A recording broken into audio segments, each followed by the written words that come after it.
Hello, everyone. I'm Anirudh Subramaniam, an associate director leading the commercial practice with michaelpage India for the last 7 years.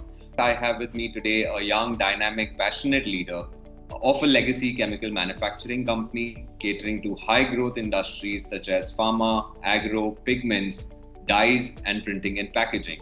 This organization was founded in 1989 and over the last 5 years has transformed significantly to being a supplier of choice, not only locally but also in the international market. Hence, not taking much of your time, I would like to welcome Mr. Goenka, Executive Director, Strategy and Business Development with Laxmi Organic Industries Private Limited. Hi Harsh, how are you doing? Hi Anirudh, thank you for the warm welcome. I think I must take some tips to explain my company from you, but very well done. For sure, Harsh. Firstly, congratulations on the IPO. Yeah, it's the talk of the town. How are things going on that? Thank you for that. I think IPO was part of a company's journey. So it's one of the milestones we've achieved. Yes, it's a time to celebrate some successes that you've achieved, but it's laying the foundation for a great path ahead that we're excited about. I think everyone in the market as well is talking about Laxmi Organic. So, what has been the success mantra which led, Laxmi to the growth path that it is on in the last few years? Couple of simple things that we've always liked to focus on: technology and scale.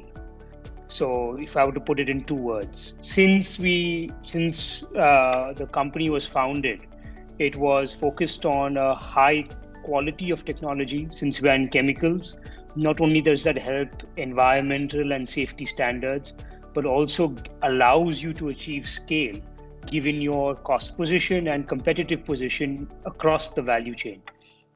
So that's what we have done in both our businesses and continue to do that in the new businesses coming up as well.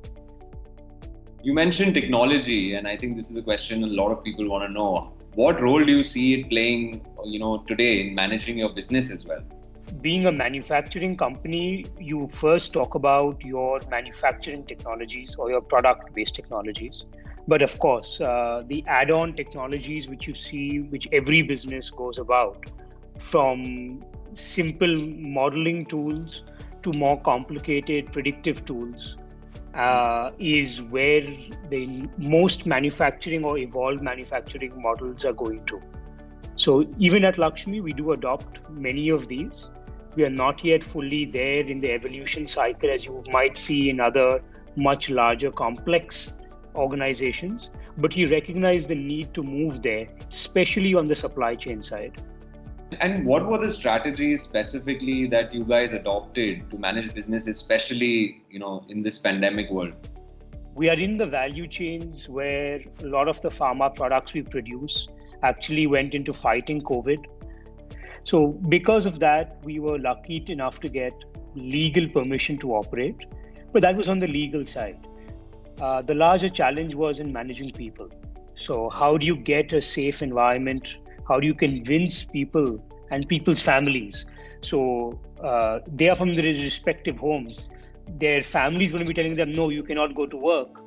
And how do you get them convinced is where I think our HR department, our people at the factory really worked hard, proving themselves, coming out themselves and working is what actually enabled us to operate throughout the pandemic and benefit from being one of the few manufacturers who didn't stop.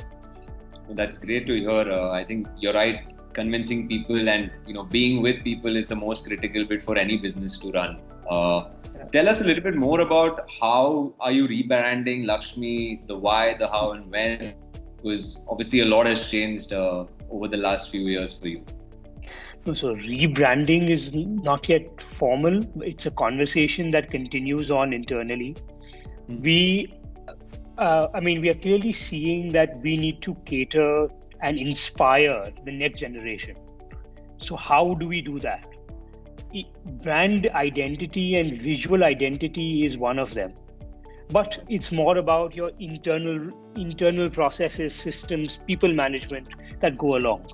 So it's a culmination of the two, and it's we are in chemicals, Anirudh. Chemicals manufacturing is not as sexy as possibly a new Flipkart startup. Forget FMCG. So if I'm fighting for the same resource, how do I get them excited? So how do you go about then, Harsh, getting the eyes of people, and what sort of plans does the internal team have, to attract as well as retain, these quality people that you have today? अरे Michael page से काम कर रहे तो वो Michael page बताएगा. On the serious side, we're obviously promoters there in the business. Right. And how do you transfer that knowledge onto a professional for them to run the show is what we've been going through over the last, I think, 5 years. It has been there before. It's not like we've never been micromanagers, if I were to call it that. They've always been professionals who have made us been able to reach a 1,500 crore top line scale. But going ahead, we are seeing a lot more promoters being part of the vision. Capital allocation decisions is where we come in. Strategy is where we come in. But the day-to-day operations should be run by people, and they have authority to do it. So that's been, I think, alignment from the board, and then it just trickles down in strategy and in people management, etc. With this IPO now, where do you see the growth potential for Laxmi, and how do you see it, competition intensifying as well? So how do you see these challenges in the future? We are very dependent on other countries for a lot of our spec chem needs. So we import way more than we should. We've got enough talent, enough people, enough money coming into the country to be able to produce these products. Mm-hmm. So the entire industry should see a fair bit of growth over the next decade. So the challenge is which opportunities is the best, which are more sustainable, which align with your goals is what you're really deciding on. And Laxmi is going to be a part of this journey, and there's enough cake for everyone to eat. So we don't see it as a competition intensifying in any way. Okay, that's great. And a lot of young folks would also look up to, or young entrepreneurs would look up to organizations like yours. What advice would you give these young entrepreneurs today? Entrepreneurs, I think the first thing is be ready for a failure and don't be set back by it. In every organization, you keep on getting setbacks. Every day you have a setback, but that doesn't matter. When you're in a larger organization, you do realize that even large organizations have setbacks and major setbacks. When you're smaller, you're able to control and handle it yourself. And I think that's the biggest learning one can get. And Harsh, obviously you're the second generation now, obviously come with a very different mindset. At times, I'm sure you would also look for inspiration or mentorship. Who do you look up to in that sense? I think your question is quite valid when you're a little bit older and you're ideally looking at one person. But today in our generation, Anirudh, we are able to say the internet is the biggest inspirator. So I can get inspiration from Steve Jobs to Mr. Narayan Murthy to Sadhguru. Like, it doesn't really matter. Yeah. So you as long as you are seeking inspiration, I think that's what keeps me going at least. Other than work, what other hobbies or activities that you indulge in? One of my indulgences is cooking. And I need to keep my wife happy as well. So we all have our personal lives, and that's what I'm able to do. And she doesn't like my food much, but I try to please her. No, but that's great, Harsh. I mean, firstly, thank you for taking our time. It was indeed a pleasure talking to you.